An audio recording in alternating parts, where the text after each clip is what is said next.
Welcome to this tutorial. So this tutorial is going to be a very beginner's tutorial.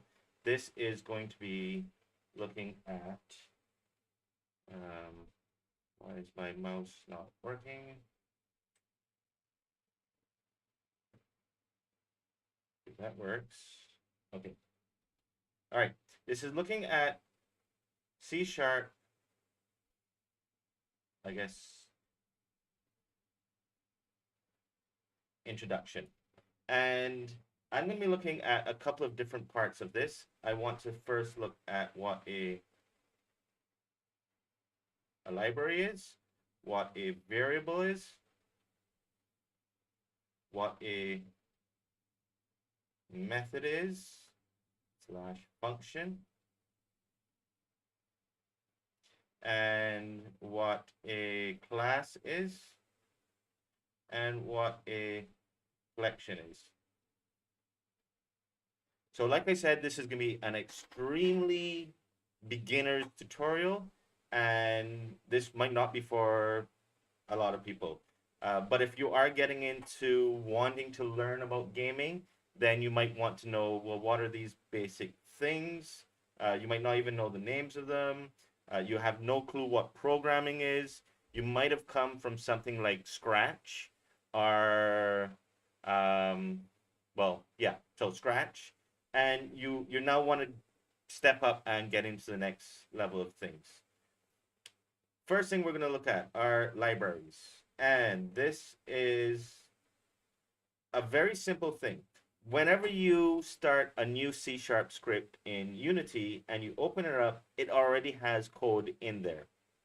At the very top, you might see something like using system and have no clue what this means. So this is a library. If I had, so when we're talking about C# or you hear some things C++ or Python, these are all programming languages. And if I just walked up to someone and started speaking French, then they'd have absolutely no idea what I'm saying. However, if that person was able to install the French language, their library of French, then I could use French all I want and they'll be able to understand me. If I did not want them, let's say they don't know anything about French, then somewhere they might learn one or two words. And they might say, oh, so I walked up and I said bonjour.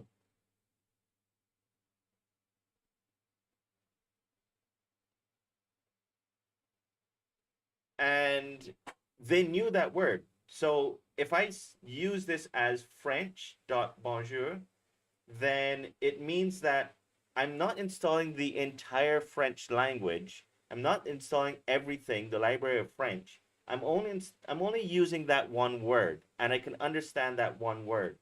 It means that I'm saving on how much memory I'm using by memorizing all of French. All I had to do is memorize the one single word. So our libraries are basically collections of code instructions that we can use, and we don't need to install in every single C# script we use. We don't have to use every single piece of programming language because we might be doing something very simple and we don't need everything.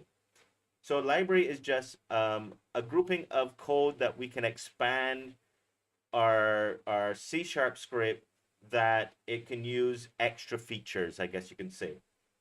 So that's basically library in a nutshell. There's probably way more complex ways of explaining it, but like I said, I'm just trying to say this as basic as I can.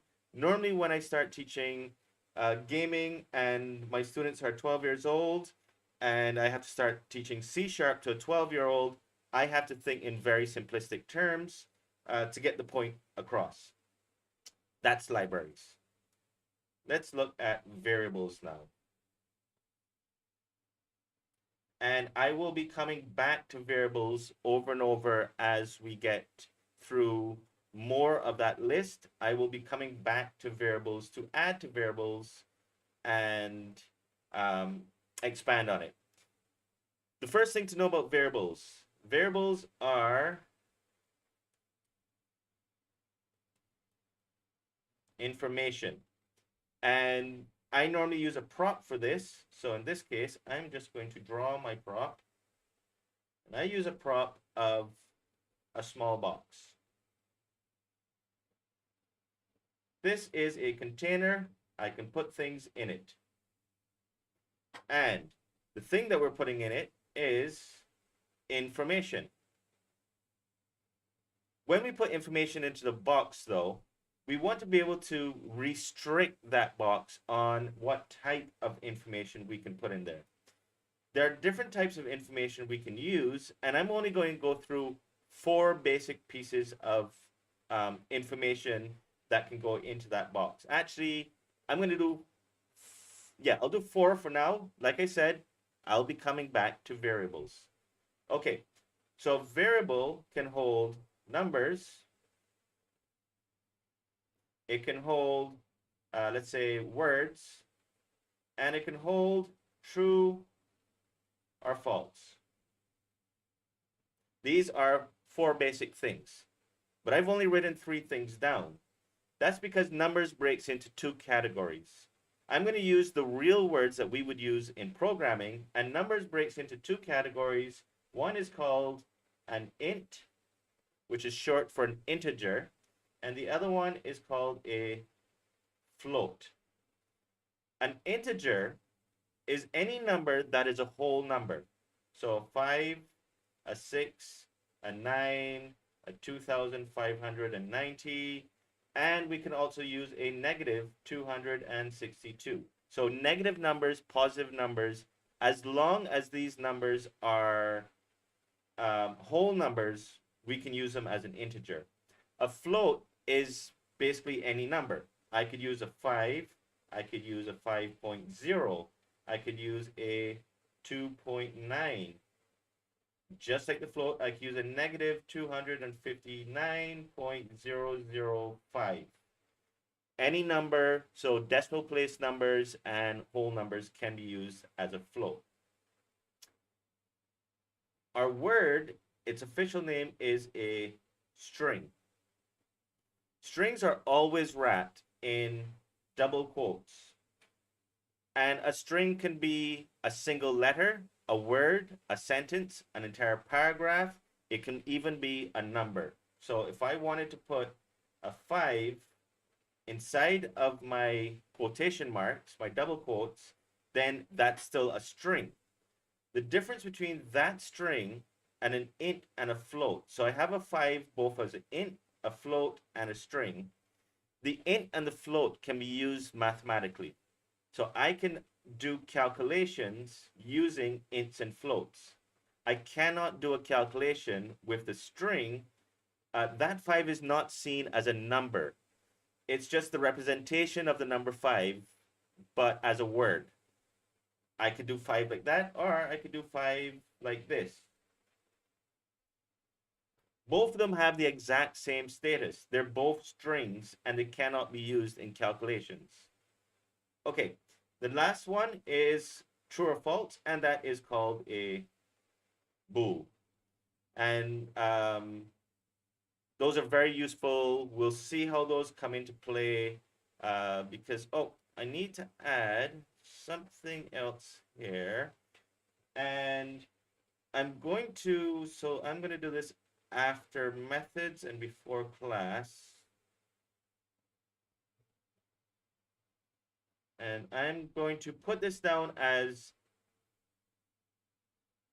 questions, but I'll use the official title later down. Like I said, I like to start as basic as I can and then start to use more complex concepts. Okay, so here is our variable, and our box can only hold ints, floats, strings, bools. There are many other types of variables that you can use. These 4 are the core that you're going to see in most of my tutorials. There are different types of numbers out there. They're totally different types of variables. When we're using a variable, though, the first thing we have to do is we have to uh, sort of create the box. We can't put information just into something that doesn't exist. So the first thing we have to do is create a box. And in doing that, we have to tell the box what information can go into it.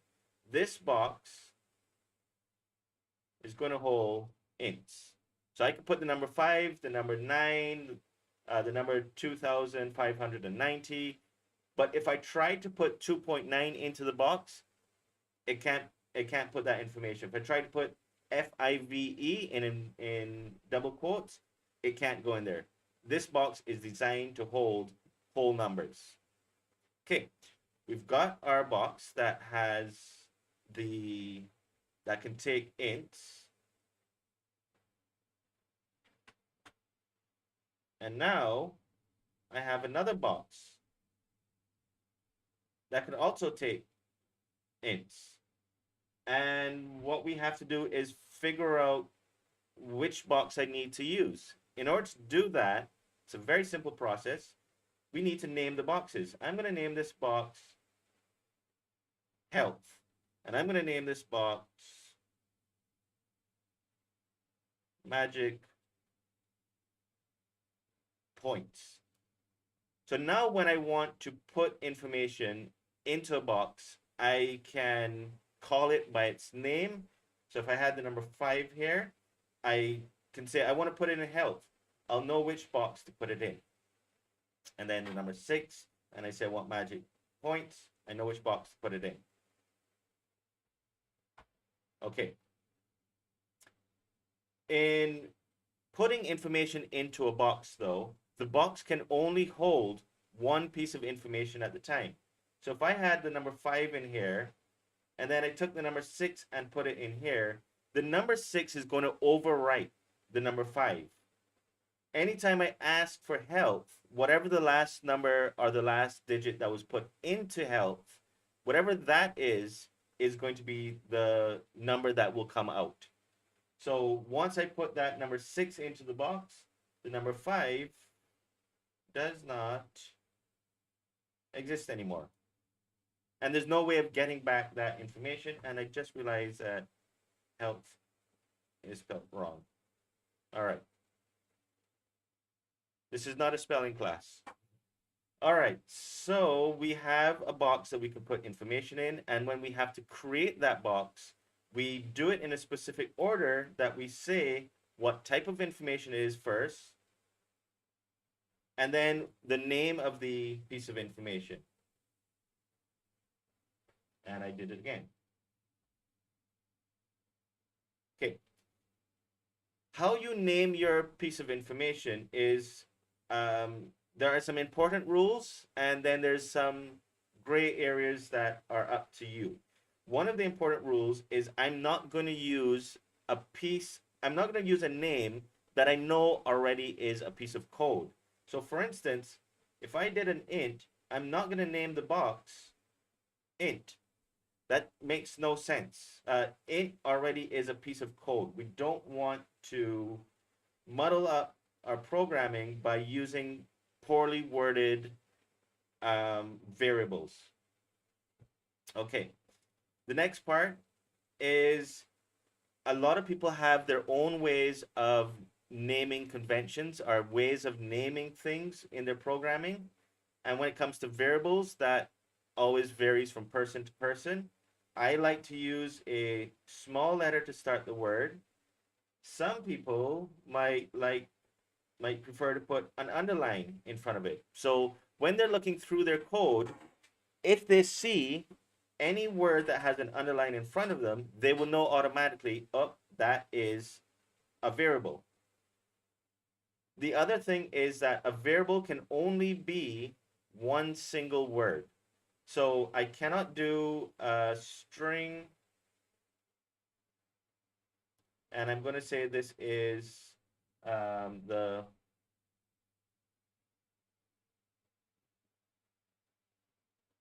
player name.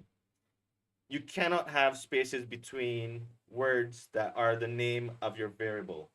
What you'd have to do is take that second word, remove the space, and put them side by side. When doing this, it could get a little confusing trying to read through the names at a glance. So they have a method or a format that's called camel case, where I would put a capital letter at the start of each word. Because my format is that I always use a small letter on the first word, then it means that if there's two words, the second word will have a capital letter. If you had three words, so let's do an int, and we'll call it player max health. So all three words, I can see that at a glance. And the camel case name for it is basically because I guess those will be the humps on the camel. All right. I believe right now, for now, I will come back, like I said, to variables. But for now, um, I'm going to move on to the next subject. And the next subject is going to be our method, our functions. Let me just move that. Nope. Move you over, zoom in, and let's create a section here. Methods, functions. Now, some people call these by the same name. Some people just say everything's a method or everything's a function. In my brain, I like to break them apart so that when I'm talking about them, there is a clear distinction in what they do. But for the most point, both of them do the same thing. They are actually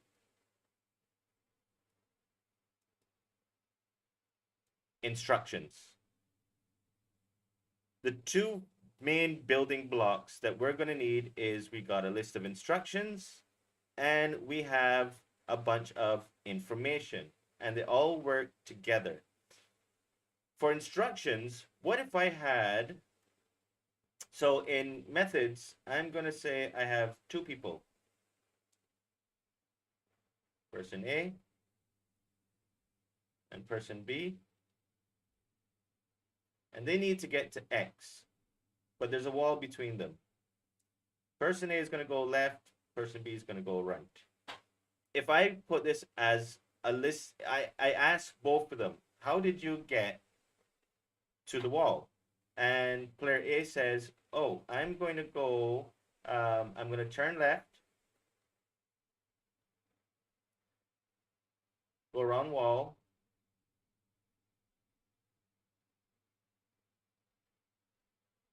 and I'm going to walk to X. And player B says, oh no, I don't do it that way. I have a different method of doing things. I turn right. I go around wall and I walk to X. Okay. These are two different sets of instructions. One's turning left, one's turning right. There are some commonalities in their instructions. For instance, go around wall, walk to X. We're going to come back to that later. But for now, I have two lists of instructions. And each one, A and B, this is their own method of getting to the wall. So that's why I say that a method is just a list of instructions. And I can expand on this by saying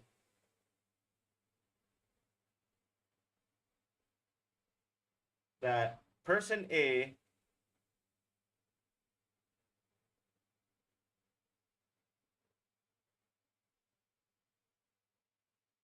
walks at 5 paces a second. Now person B, he's going to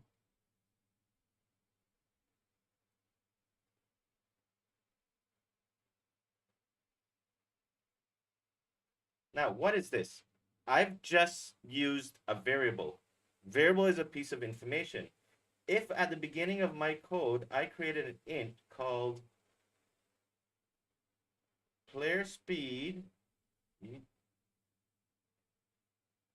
and I said it's equal to 5, then as the game goes on and we get to level 2 and level 3 and level 4, and then my player speed updates, and I'm now at player speed 15. Then B, in his method of turning right and going around the wall, walking to X, he's going to be moving at 15 speed.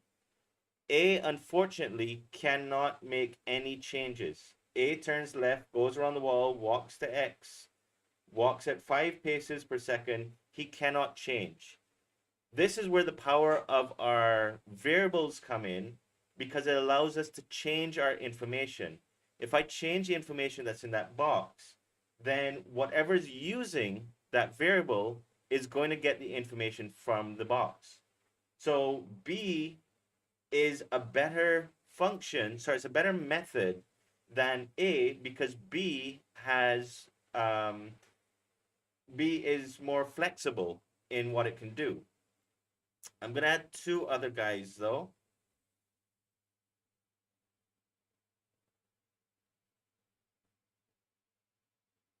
And they both use, sorry, I haven't gotten there yet. They both use method C.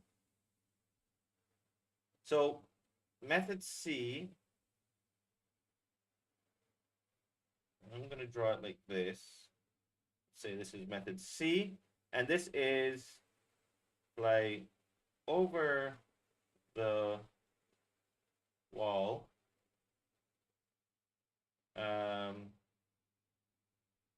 And we'll say at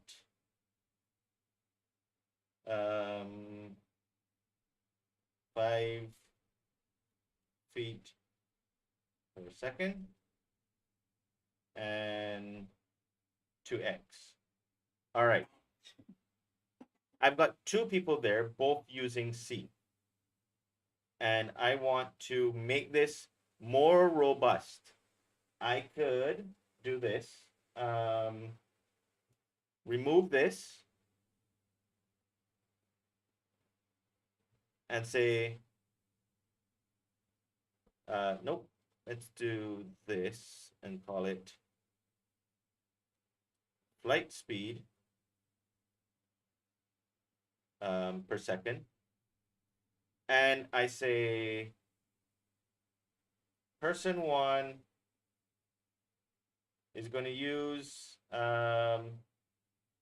not D, C.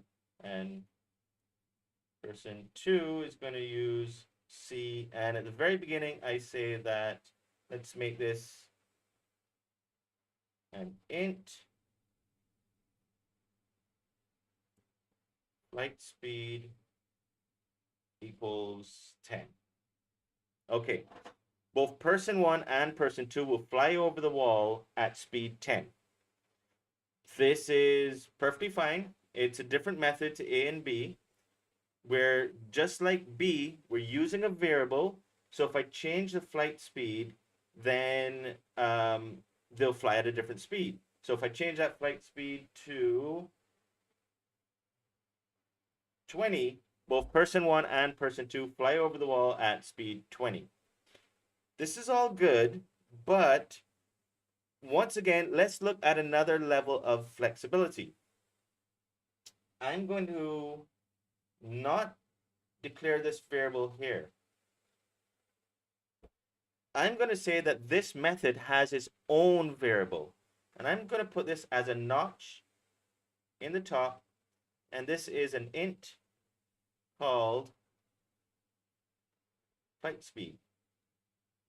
And we know that flight speed is used down here. So this int that belongs to this variable, this variable that belongs to this method, it's not used in any other method. It's created specifically for this method. It actually is, if I just cut the top off, fix the F, there we go. That's a bad fix. Okay, it's a notch in our method that allows information to leak into it from the outside. I can send information into that variable, and that variable is going to trickle down to here. It's going to come down into our code. So I can put information from the outside, and that information from the outside now influences our code.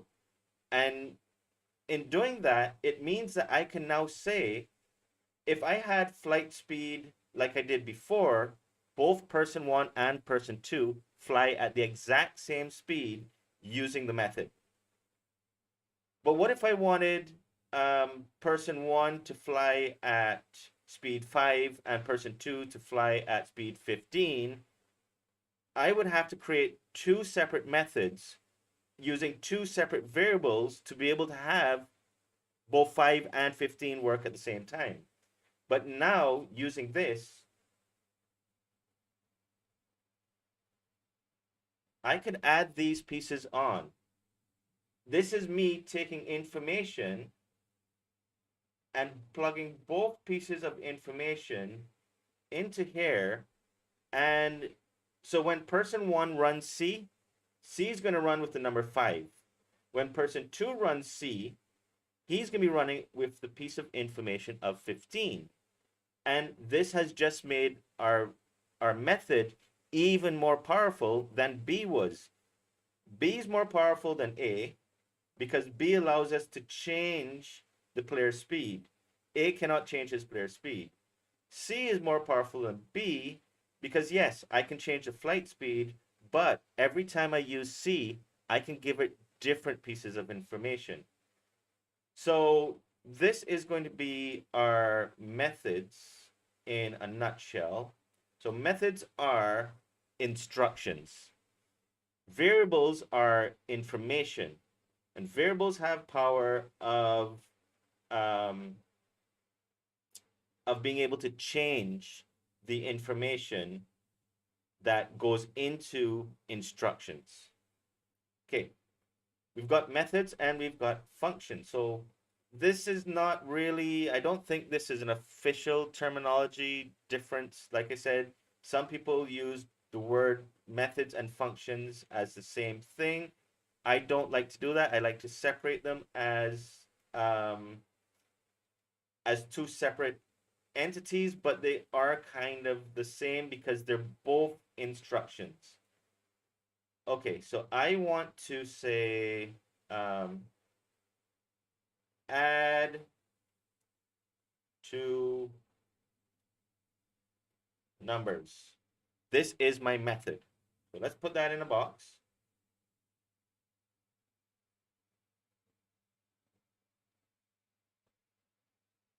That's my method.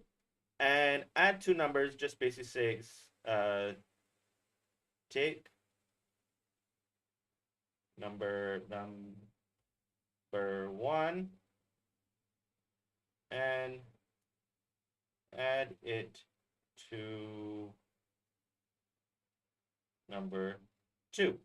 Okay, well, number one and number two, this is vaguely looking like some variables. I'm just going to shorten them down. Usually when I do stuff like this, I use num1 and num2.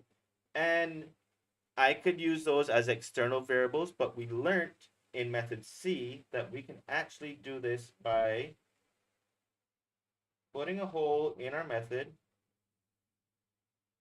And I'm going to put in an int num1 and an int num2. And how would we use that? Well, I would say, let's shorten this. That's very long. Add to num. So I would say add to num, and I can put in a 5 and a 15. All right. This is where I'm getting into functions that it's going to do it. It's got instructions. Take number one and add it to, oh, oops, stupid me. Somebody must have caught that and been yelling at me the entire time. There we go. Right. Take number one, add it to number two. It did it. Now I've told it to run the instruction. It has run the instruction, but that's about it. It's not doing anything else with what it's done. Let's give it some more instructions. Let's say um, print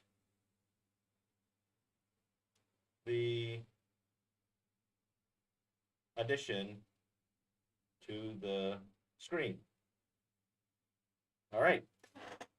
So our method is now more complex. It now prints the addition to the screen. And that's all good. But what if I wanted to add number one and number two, but then I want, I want, right now it's only taking the answer and putting it on the screen. I can't do anything else with it. It just puts it on the screen. But what if I want it to actually give me the answer? So I tell you, add one and two, and you're like, okay, cool. And you go off to another room and you write on the blackboard the answer. I can't use that answer. I don't have access to that answer. You took the answer with you and you did whatever you wanted with that answer.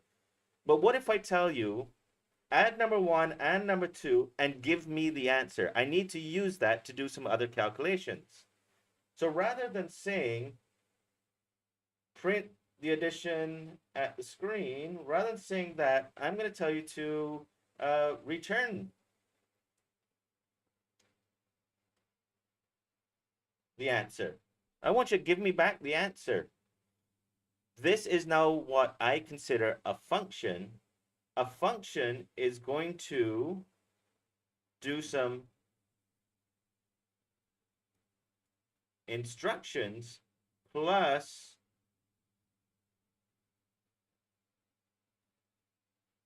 return an answer. And that's how I break up the difference between a method and a function, is that up here, these methods do instructions. That's all they do. They follow their orders and they follow it to a T.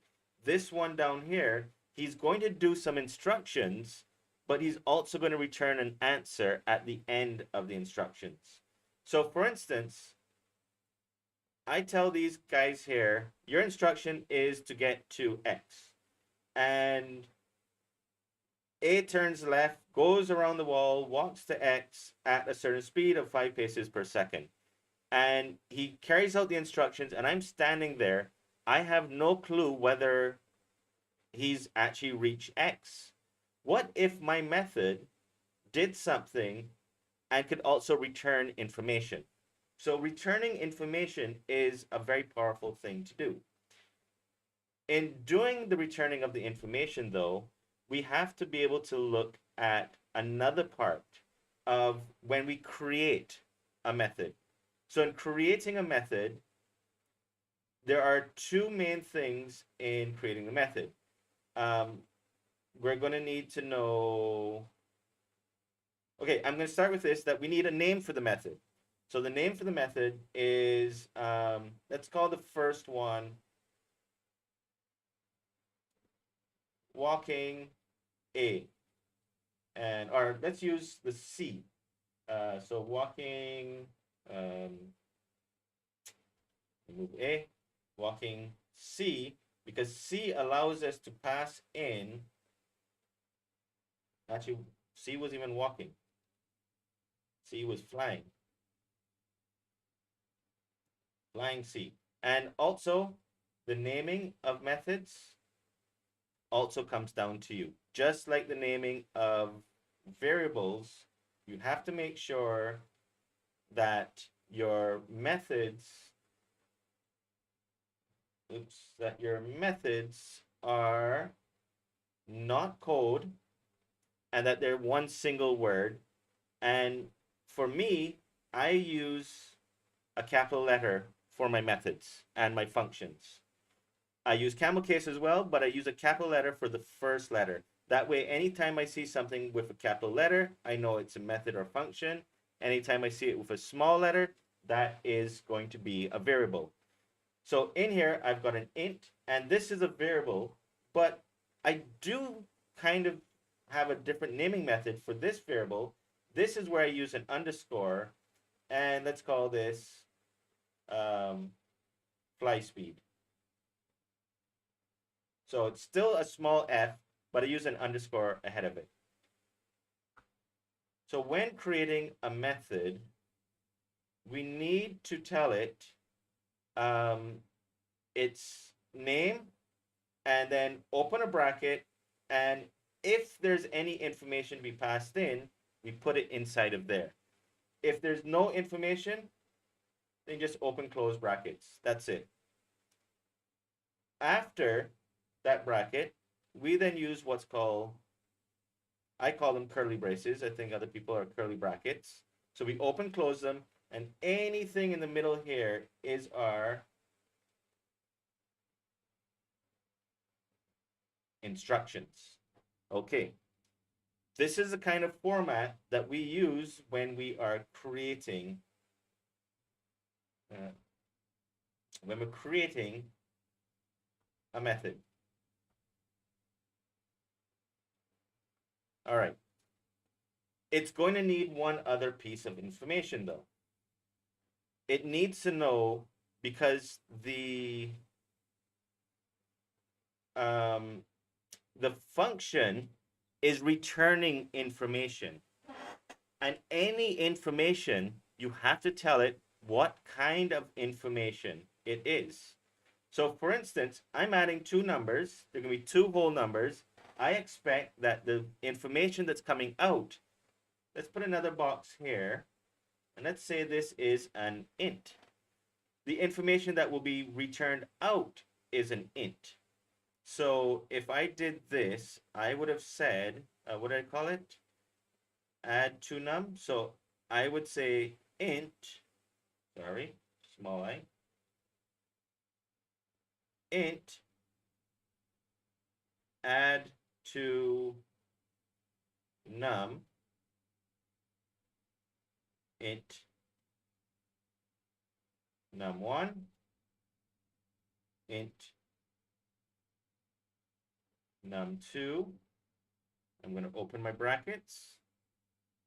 I'm going to close my brackets. Always remember when you open brackets to close them. I'm going to do the instructions. And I'm going to return an answer. And that answer better be an int.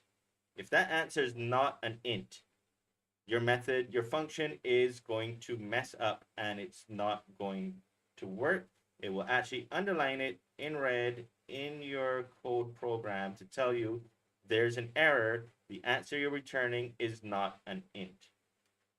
That's for a function, but our method did not return anything. This is our method here. Our method wasn't returning anything. Our method was just doing something. So what kind of information does a method return?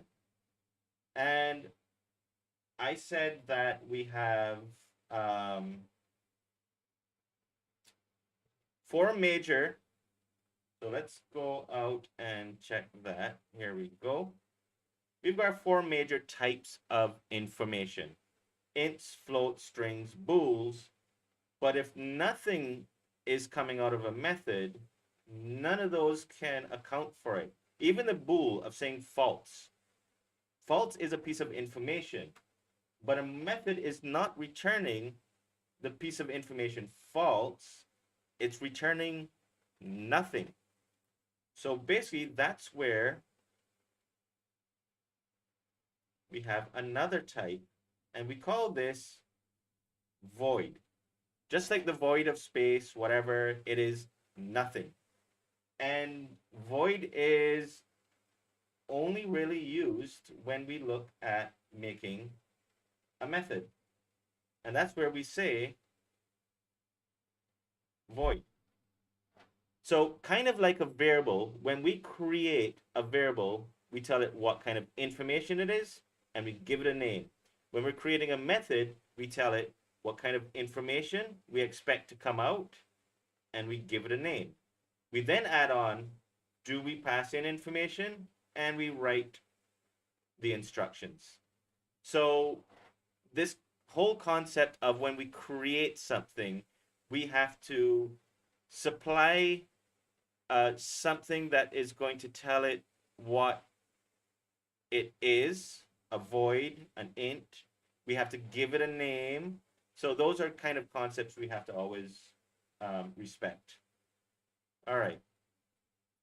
So in a nutshell, when I look at the topic of methods and functions, I like to say that methods are instructions and only instructions. They do things, they get things done. Functions get things done and return answers to us. That's how I break those two things up in my concepts. Next thing we have is our questions. Okay. Um, let's find an empty spot over here and put down questions.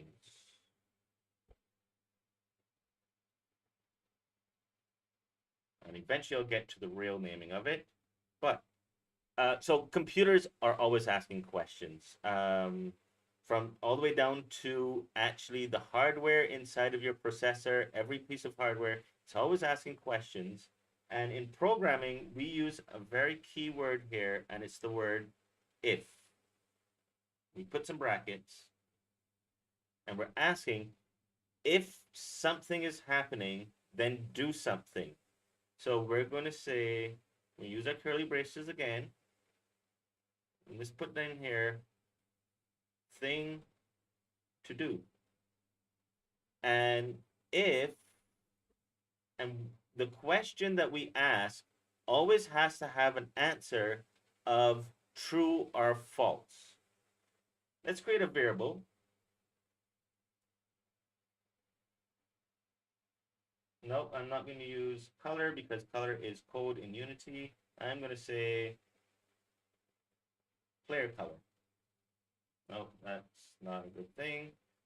Player age, I guess. String, player age, let's set it to equals 15.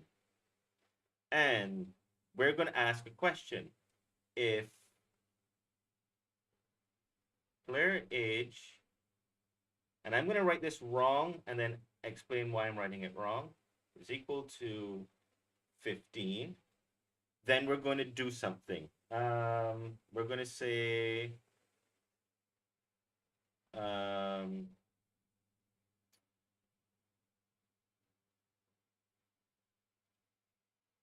promote to next class.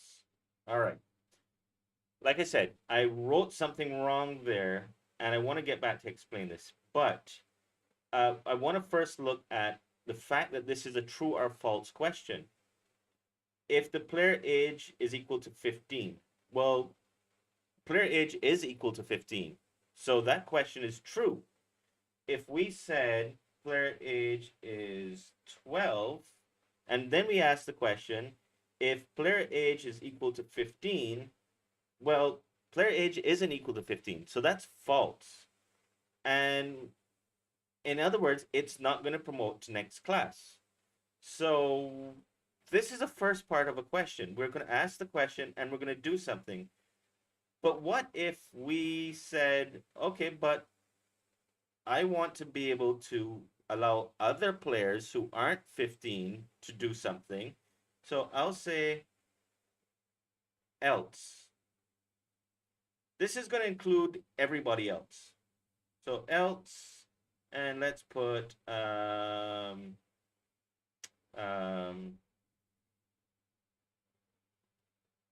stay in same class. All right. However, that means that anyone who's age 16 has to stay in same class. Only when they're going up and they reach 15, they go up a class. And then when they reach 16, they stay in that class. So 12, class 1, 13, class 1, 14, class 1, 15, class 2, 16, class 2, 17, class 2, 18, class 2. So I'm asking the question, only when they reach 15 do they actually go up a class. This is us asking a question, and I need to have an answer to this question. I think this is about where I'm going to put the correct name. This, there must be a specific condition for the code to run. Therefore, we call these conditional statements. And that's a mouthful, especially for younger students, and that's why I just call them when the computer asks questions. Or we just say if. We just call them ifs. Um, just to keep it nice and easy, but conditional statements will be your correct term. And now here's where we're going to get to the point that I said I did something wrong, where up here at the top, I said string. Oh, that's not supposed to be a string. Right. I was going to be using a name initially. That's an int. My bad. Right. Int player age equals 12. And then I said down here, inside of that if, player age equals 15. Using a single equal sign, just one equal sign, this means set the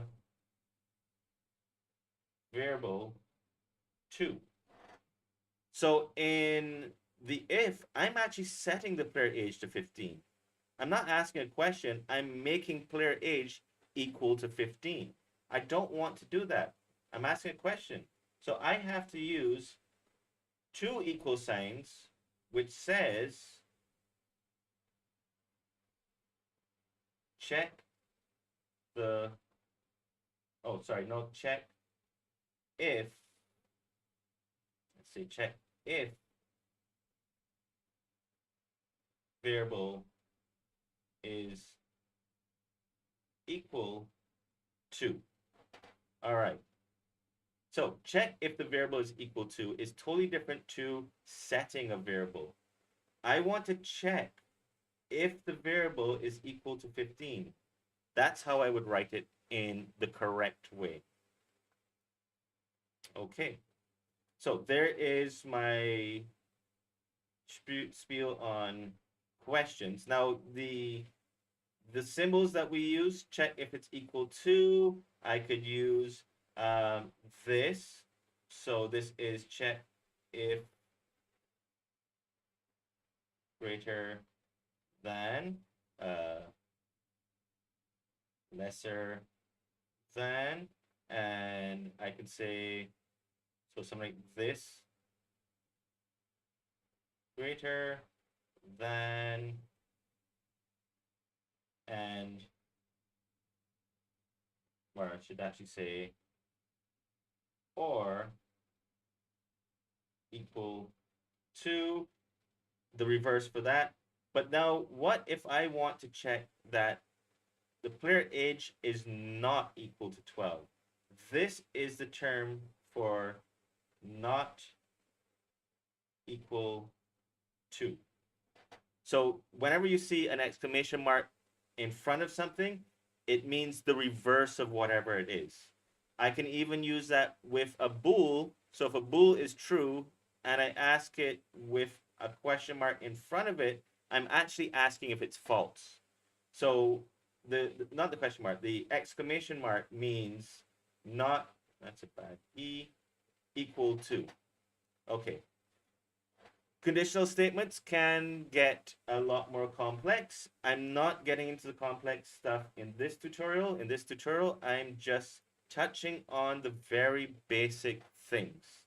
And that way, some of the tutorials I'll be doing, I'm fairly certain quite a lot of times I would have done ifs by now. Yes, I have done ifs in my tutorials. So this is just a basic on asking of getting a true or false. Oh, okay. So the last thing on this would be asking a question that uses a bool. So the question, the if, has to be asking a true or false question. So what if I said, I'm going to create a variable called bool is raining, and I'm going to say it equals to false. And I'm going to come in here, and this question only asks for true or false. But what if I just put is raining? I could ask is raining is equal to true. I could ask that if it's raining is equal to true, but I could just leave it as this. If it's raining. And I know is raining is equal to false, which means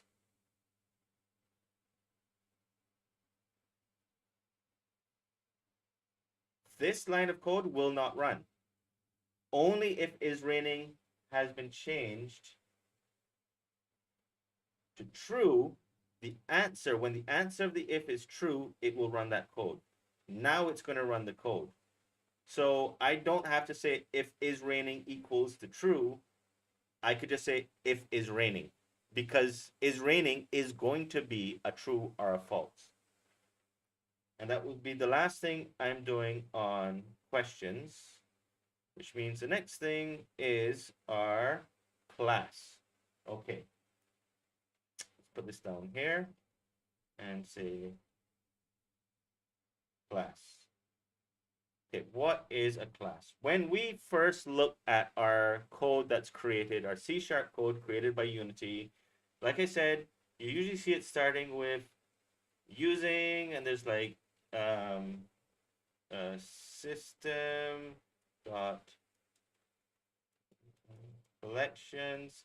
There's another using system. I can't remember what it is now, but then there's also using Unity engine. And then under all that, you're going to see public class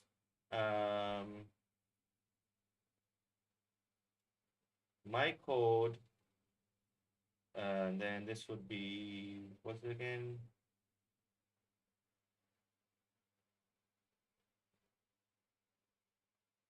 Model behavior, open brackets, and then inside here, you probably see void start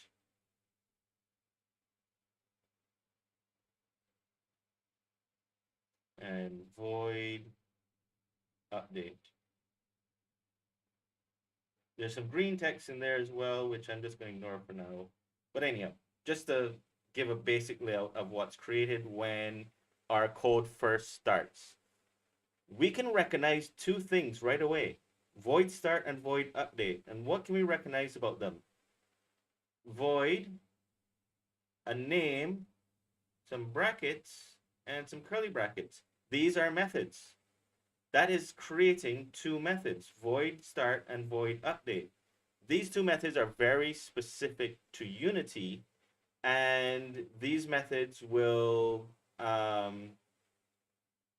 Unity knows how to run these methods and when to run those methods. So you don't have to tell it when to run the methods. Unity will run those methods. When you create your own methods, you'll also have to tell it when to run your methods. Okay. Let me actually put that back there.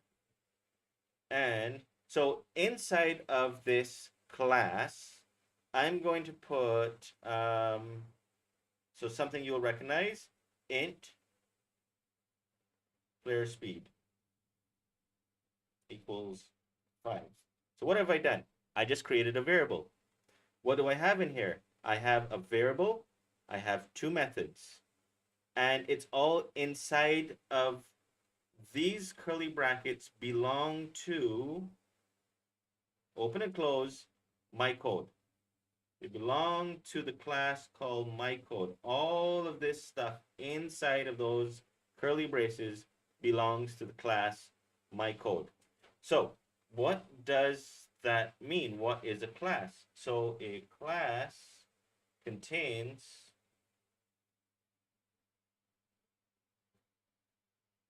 actually, yeah, contains variables and methods, functions. That's what a class is as its root form. It contains variables and it contains methods. Um, there's some other, I'm going to touch on some other ways that classes will be used, but for now, a class contains variables and methods. This class, we're looking at some words here, some new words. We've got a word called public. I'm going to be getting to that in another tutorial because this tutorial is going on long and I want to break it into two parts.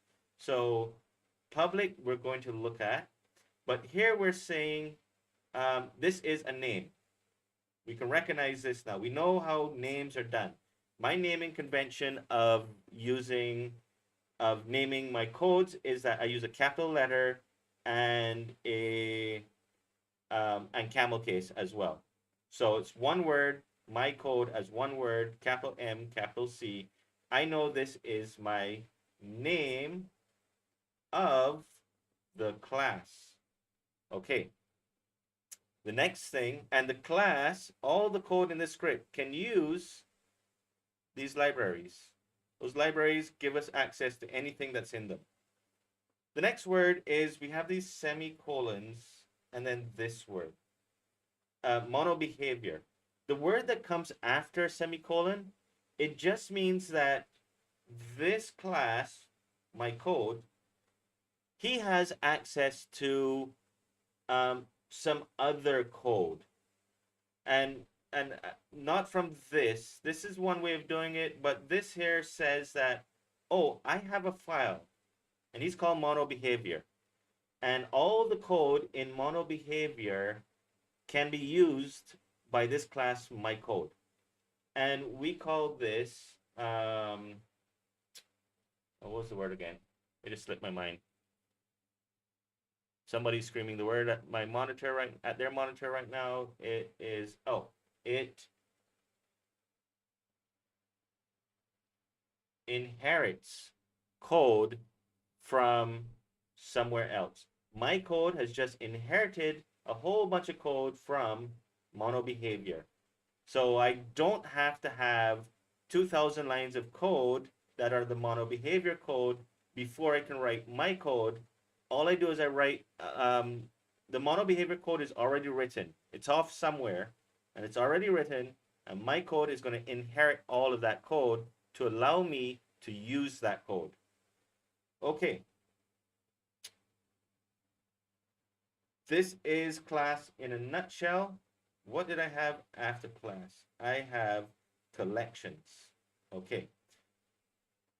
I will, like I said, I keep coming back to variables. I'll keep coming back to methods. I'll keep coming back to questions. I'll keep coming back to class. All of these things, one after the next, builds on each other. And when it comes to collections, we're coming back to variables. So I'm going to come over here. I said this. I can only hold one piece of information into that box. Okay.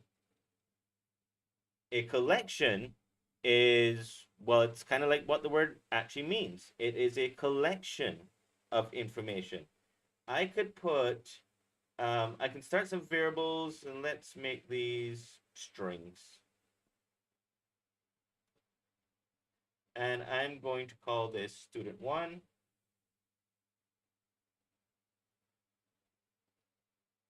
And he's equal to Bob. And then string student 2, and he's equal to Mark. And string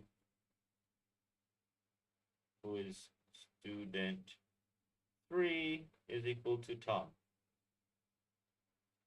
Okay, I've just created 3 variables and gave them names.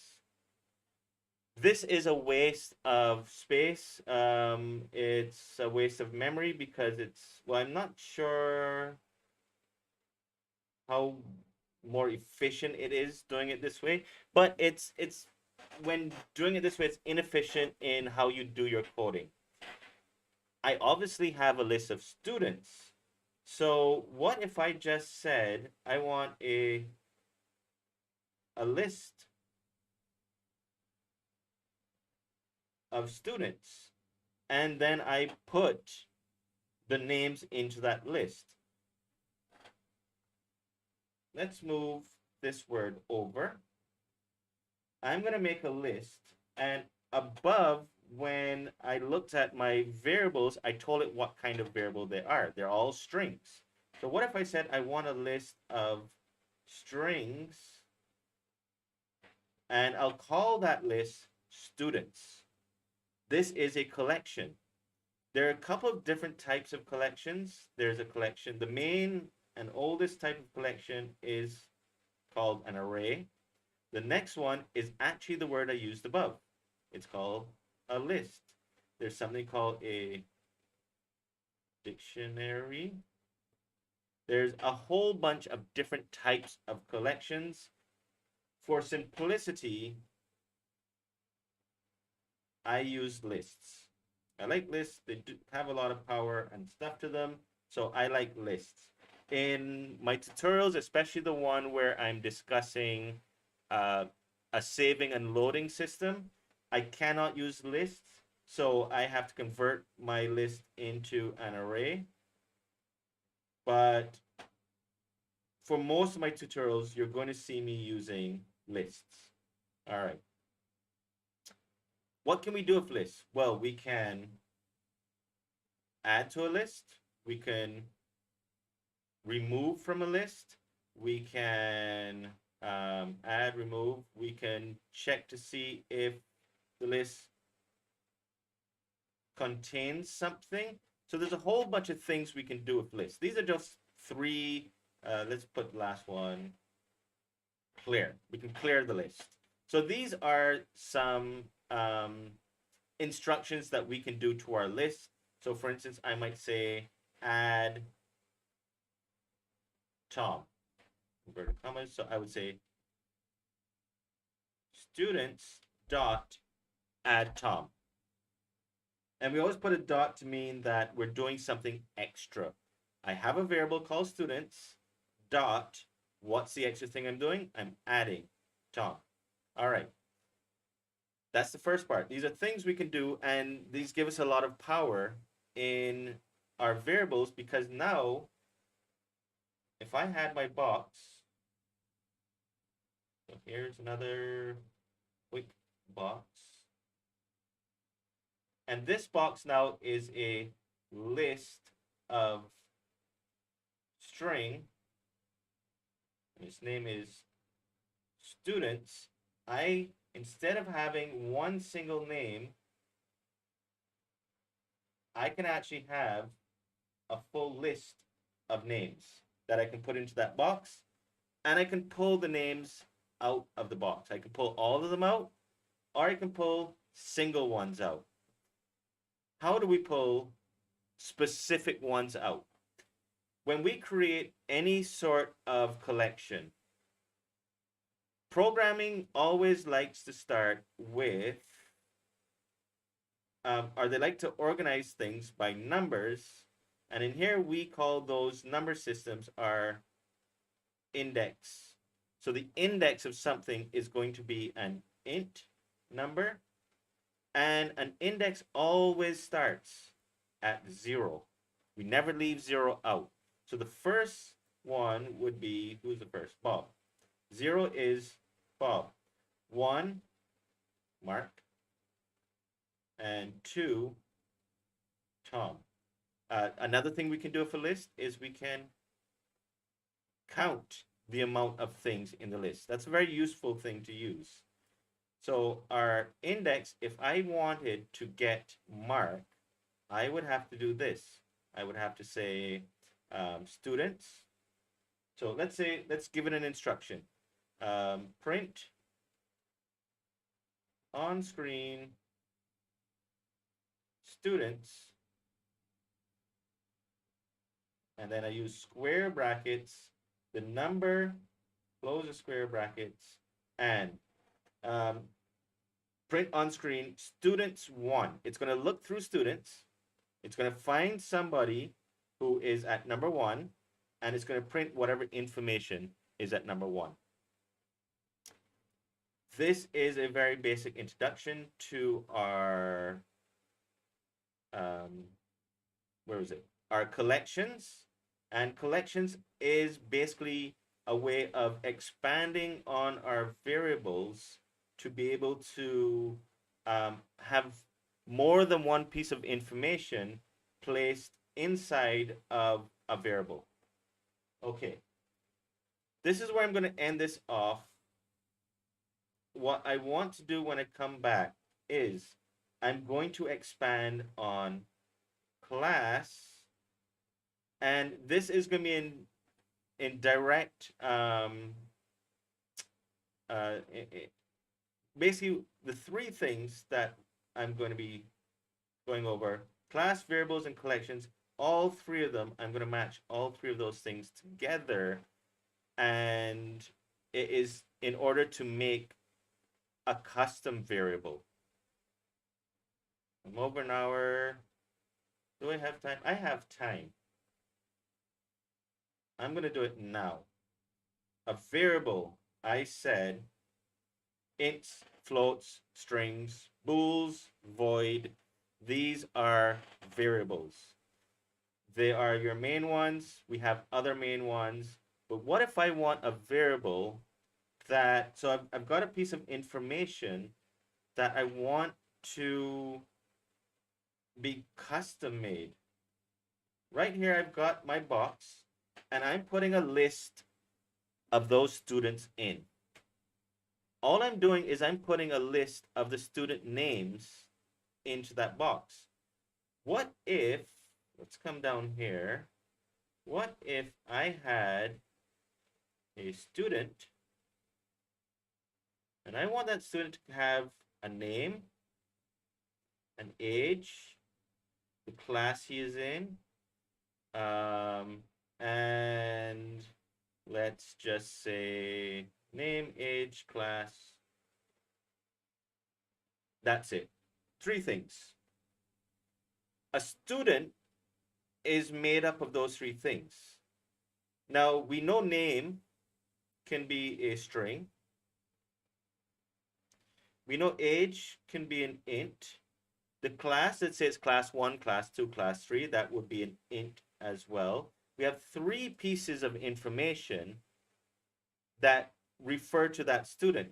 So I would need three boxes: one for student name, one for student age, and one for student class. But if I'm really and truly doing this box of students, then I want to be able to put in, let's give this piece of paper a title. I want to be able to put students in there. And students are made up of all three pieces of information. So how do I go about having three pieces of information equal to one single piece of information? A student, this is a piece of information. That is student 1, student 2, student 3. It is a piece of information. But that piece of information is made up of other pieces of information. How do we get to make other pieces of information? Well, we had that over here. What is a class? A class is a collection of variables, methods, and functions. It doesn't have to have methods and functions. It can be just variables. It doesn't have to have variables. It could be just methods and functions. But a class is a collection of methods and functions. This is how I'm going to expand on class now. if I made a class, um, I'm going to do this very sloppy. I'm going to miss out some words, but I'm just going to say that I have a class called student, singular. And that class contained a string called, uh, nope, this is not clear, student name. I had a string called, nope, I forgot what I was doing already. An int called student age and an int called student class. Right. This class contains three variables, and this class is called student. I can actually use a class as, where is it? Here. Here, somewhere. Here we go. I can use a class as a variable type. I can say that I have student as a class type. And how would I write that? Like down here we said string player name, int player max health. I can come down here and I can say student, that's the type of variable it is. Student, and I can say, and I'll give it a name of student info. So I've created a variable whose name is student info, and what kind of information is it? It is student information. The one above it, player max health, what kind of information is it? It's int information. Player name, what kind of information is it? It's string information. I've created my very own variable type. Because I have my own variable type, I can come down here in my lists and I can store, instead of a list of string, I want a list of student. And the list and the name is student. So how would I write that? I would write it as this. List, and we use angle brackets for this. List student, that's the type of information that's going into the list. Students. Okay. So I now have a box called students, and it's going to be a list of information of student. So I can now put in a whole list of students that each one contains three pieces of information. As I've always said, we're expanding each and every single thing. We've just taken a class and expanded a class to not just be your main script. A class is a collection of methods and variables. So I can expand on the class. I then touch the class onto variables. And because it's a variable, variables touches on collections. Okay, I think I've gone through quite a lot of stuff in this tutorial. And for the next tutorial, I'm actually going to open Visual Studio, and I'll show you some of these things as practical methods, I'll show it to you in a practical way. I'll show you libraries, I'll show you variables, I'll show you methods and functions, I'll show you using ifs, I'll show you classes, custom classes for custom variables, and I'll show you collections. That'll be the next tutorial, which will be purely showing you how it actually does look in real code. Okay, thank you, and that is all for this tutorial.